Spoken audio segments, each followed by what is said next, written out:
Hello. Yeah. Thanks, Pavitra, and good evening, ladies and gentlemen. I know that we are running behind schedule, but I think 30, 35 minutes here and there, we should be able to catch up. And we should keep up our energies. We are serving a very delicious, the best in Dubai dinner, not at 8:35, but 9, right? So keep up with us.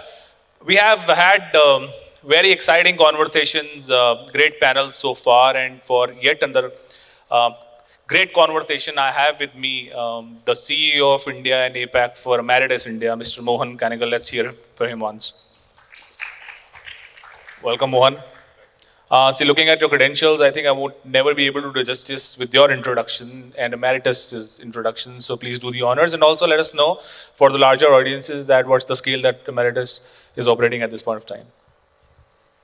Thanks for inviting me here. I was a bit worried because it's a fireside chat in Dubai is never a good idea, but but anyway, it's just a side-by-side chat. So uh, Emeritus is a company that works with about 70 of the top universities in the world. We create online programs and we market those programs across the world. We work with the Ivy League, we work with Harvard, MIT, Columbia, Berkeley, etc. And similarly in India and in APAC, etc., we work with the top universities. So much of the conversation today is obviously big learning for me because I don't understand campus education as well as all of you do.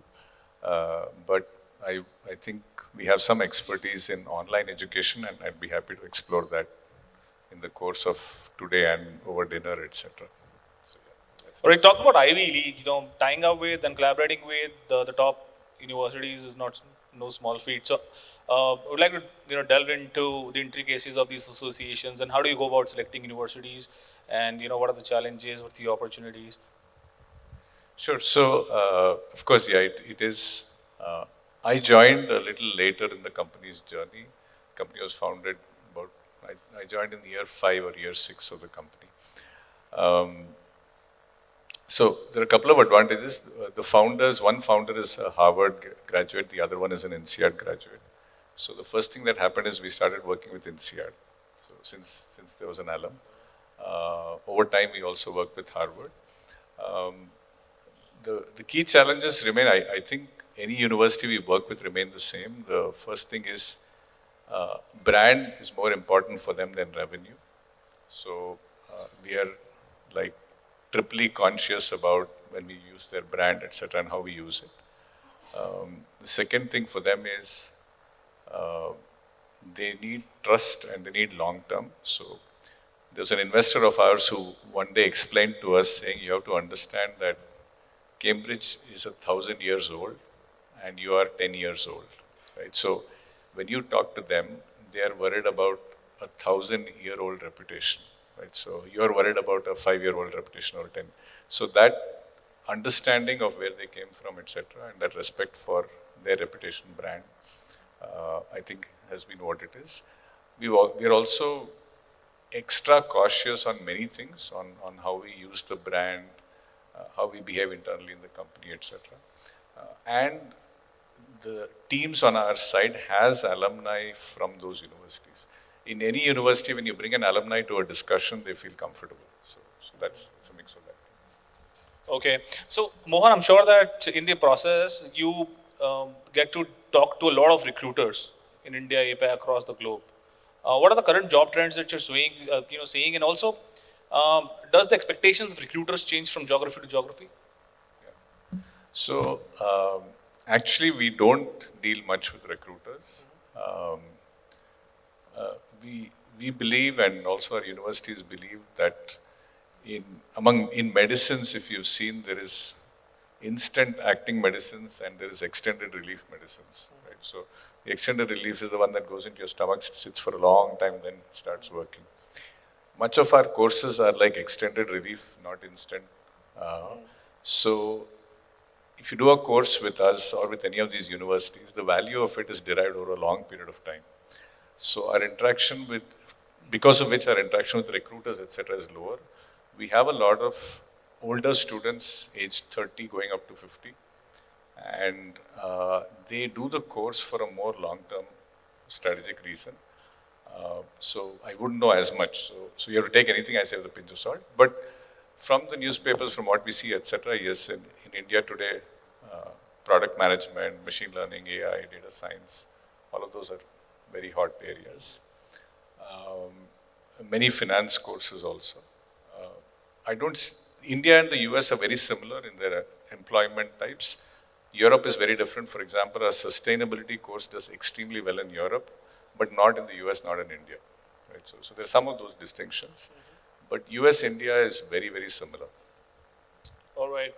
You talked about not an instant relief, but long-term relief. But with tech, especially what's really happening now, future technology, things tend to change at a very faster pace than they would, right? So how do you go about curating your offerings and choosing courses to meet these changes in the industry? And I'm sure with the change in the industry, the demand of the online learners would also change. How do you go about curating your offerings around that? So two levels. First is we don't operate too much in the space of what you would term as skilling. So we avoid that, and the universities we work with also avoid that. We try and teach people things that inherently are long term. So frameworks, ways to think, ways to structure, ways to investigate, etc. Like I think Atul was speaking about the whole research methodology and process. So methodologies, etc., is what we focus on. So it has more shelf life inherently. For example, we don't have a course which says how to program in Python or some such. Right? So we don't do that. Having said that, the freshness is brought in by a lot of live interaction with industry people. So they do bring in much of the newer elements. So it's a mix of long-term wisdom plus live interactions, adding more current skill sets. So that's how we teach. I think it must be 2 years ago, or 2.5 years ago, when I heard you in some of the sessions, you mentioning that there is very limited tech in EdTech or no tech in EdTech. Do you remember that statement? Yeah. Okay. Oh, I always say that. I do. I saw that as an opportunity to sell you Meritto at that point of time, so right. I still recall that. But has that changed over 2.5 years of time, and how do you envision the role of AI in shaping the future of online learning and learning at large? Yeah, I am older, and so much of what I say might also not be very current. But I usually think people overestimate the impact of technology in the long run and underestimate in the long run. So, for example, there's so much hype about AI right now, but actually business cases, implementations have been very few. Some really good use cases are very, very few. So there is also people saying the hype is over, it's all useless now. My view is we will see that impact, but it will take a long time. So, so to give you an example, Google Maps was first released in 2005, but Uber started in 2008. Right? So, and then maybe the Zomato, so much else. So a whole bunch of innovations get built on the original technology, but it takes a long time. It doesn't happen overnight. So similarly here, in our own case, we believe in education, we have a significant amount of time before we react to some of these new things that are happening. Right? So that's our broad view, and that's how we've approached it. Having said that, something like ChatGPT, etc., is sort of instant impact for us because people are submitting assignments with them. Our simple view there is don't fight it. So if somebody wants to submit if they pay us money, they get an assignment, they want to do it with ChatGPT, not with their own brain. We are dealing with adult learners, that's their choice. So that's where we are. All right. See, we feel that EdTech has a lot of capacity to bring in a lot of societal impact as well, beyond affordability and accessibility, which largely all the EdTech talks about. Is there anything that, Emeritus is doing to address the challenge of inclusivity, digital divide and diversity, especially in the, countries like UAE and also diverse cultures like India as well? Yeah. No, the moment you said UAE, I was just momentarily interested. So one of the things is, from many perspectives, the Middle East is very inclusive for women. Right? From some perspectives, not all. So it's not a conventional view, but more specifically, there are two things. One is, for the last 5 years, we have been a work from home company. What that has done is, we attribute probably that because of that, we have a 60% plus women in our workforce. Right? So, and I think the two are connected because the flexibility of work from home is giving a lot more women a chance. So in that sense, as an employer, we have inclusion built in. The second thing is, we are certain that providing online courses makes access to education easy for everyone, including for women. And again, that is exemplified by 55% of our students are women. Right? So both. And then we've also done things where, like, there's an MIT coding course that specifically has batches for women, has specific batches for returning women. And then we have a bunch of scholarships we run in India for women through an NGO. So we've done a variety of things. But I think the key is, online and work from home as two things inherently make it easier for women to participate. All right. See, COVID was catalyst, for growth for a lot of edtech companies. That might be true for companies like Emeritus as well. But in your view now, the post-COVID era, when everything is falling back to normal, has fallen back to normal. What are the key catalysts which are going to play a role for the growth of Emeritus in the future and today as well? Yeah, COVID helped us a lot, but fortunately in higher ed, post-COVID, there hasn't been much of a dip, at least in some regions. In some regions it has. The K-12 companies actually zoomed much more during COVID, and they also got hurt much more afterwards, not us. The future, I don't know, I see every company, everyone, everywhere in the world saying we have to upskill, reskill, etc. So growth for us will come from the whole bunch of skilling challenges. The other thing is, we are today about $500 million in revenue. Most likely this year we'll end with $500 million in revenue, which makes us one of the largest players in the space. But if you take India as an example, we don't even have students from beyond the top 3 or 4 cities. Right? Okay. So in that sense, while the mission is inclusion, we actually have barely scratched the surface. So growth will come from us going deep. For instance, we hardly have anything in Africa. Africa has 1 billion plus people, and we have a few students from Nigeria, but that's about it. So I think the demand is limitless. Great. And how do you envision, the evolution of global education landscape, and how does Emeritus, fit in? Yeah, we'll be the biggest, best company in the world. Okay, no. So just kidding, but yeah. So it's the way things are moving. A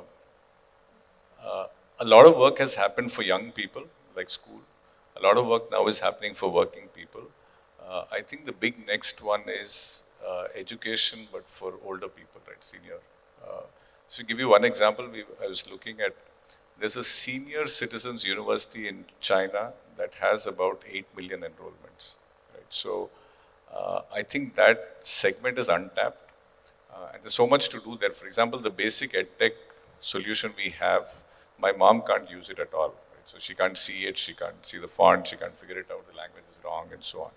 So, but then all of them want to learn new things. So I think one of the big next steps would be, aging population across the world will want education, if not for, they may not need a job, but they want it for fulfillment. So I think that could be another big new thing. Great. Really a fireside chat, or side-by-side chat in Dubai, as we call it, as should we call it. But my last question, the reason that I asked you about recruiters and their expectations, varying from geography to geography, was largely to accentuate about the point, because see, there are a lot of companies like ours who would rather focus on specialized skills nowadays, and would care less about credentials.